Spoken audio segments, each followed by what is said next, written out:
Alam mo, binabash yung mga actors kasi sasabihin nila, nag-politics ka tapos magpipelikula ka o magte-teleserye ka. Paano mo pa kami maasikaso? How do you answer that? Hanap buhay ko to eh. It's very hard. Logically speaking, sa akin, mas questionable pang taong walang negosyo. Walang hanap buhay. Kung sasabihin mo sa akin, ito lang ang ginagawa niya. At kung ano-anong binibili niya, kung saan sa siya pupunta. Mas questionable po sa akin. Kasi sa taong nagda-diverse, trying to make a living, and of course, trying also to serve the people as much as we can with sincerity and without the question in our integrity. Muling nagsalita si Maine Mendoza upang ipagtanggol ang asawa niyang si Arjo Atayde laban sa mga aligasyon na iniugnay sa kanila ng mga kontraktor na sina Sara at Curly Discaya.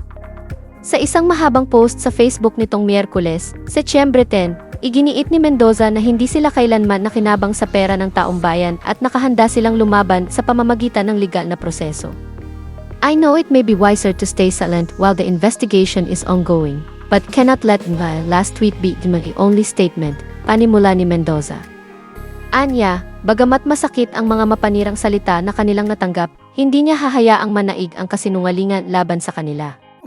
Binanggit din ng aktres na not the single part of our life has been built on taxpayers' money at idiniin na lahat ng kanilang ari-arian at ipon ay mula sa kanilang matagal na pagtatrabaho at hindi sa politika. We pay our taxes, and we pay them truthfully, because we respect the same system we are accused of betraying, dagdag pa niya.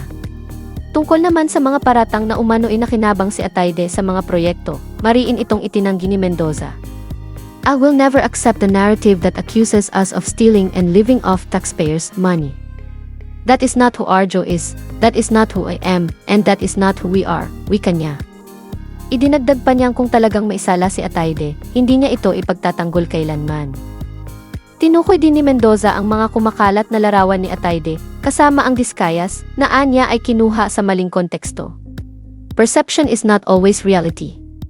Narratives can be twisted so easily, and many are quick to believe what fits their perspective, said niya. Sa huli, nagbigay babala si Mendoza na handa silang magsampa ng kaso upang linisin ang pangalan ng kanyang asawa. Legal actions will be taken, and Arjo will clear his name proving his innocence. Let's allow due process to run its course before we condemn, anya. Dagdag pa niya, hindi lahat ng politiko ay tiwali at maling pagbuntunan ng galit ang mga taong walang sala.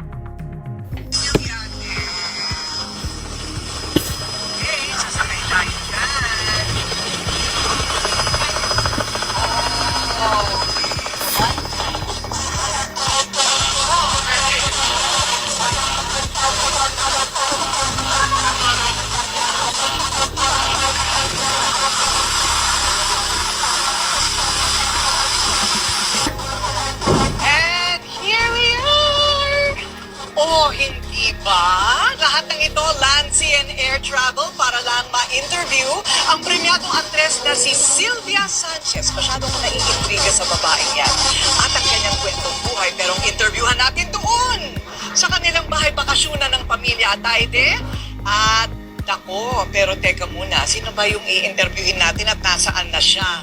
Sylvia Sanchez, yuhu! Nasaan na kaya yun?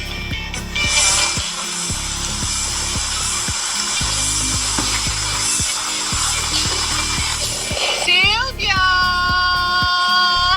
So sporty naman! Ano? Talagang batang dagat!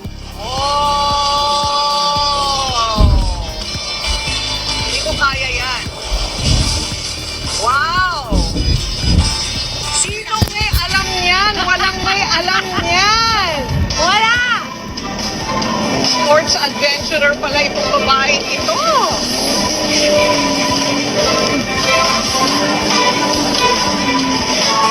Saan ka naman ang galing? Ano ka ba?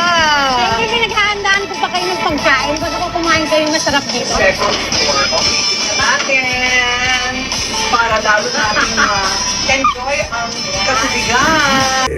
It's of course the bashers, the people. Ito, nakita ko people who don't know facts and they just see you abroad all of a sudden or whatever. Of course, to each his own. I respect everyone's opinion, everyone's suggestion because I'm in public. I'm a public servant. I have to accept everyone's criticisms. But I'm just saying that when those times come, hindi ako masyadong apektado. Naapektuhan na ako pag naapektuhan pamilya ko. with whatever people have to say because I don't care what you have to say because I really am not trying to fool anyone around. I'm not trying to go on a vacation because I just want to go on vacation. It's because we have our own outlets and my outlet is to be with my wife kahit pa paano on short days because nga po, hindi ko na siya nakakasama. And definitely, we have to plan our dates also, our schedules along with her kasi of course, sabi ko, ang conflict. But I appreciate how Maine is really so understanding about every single thing.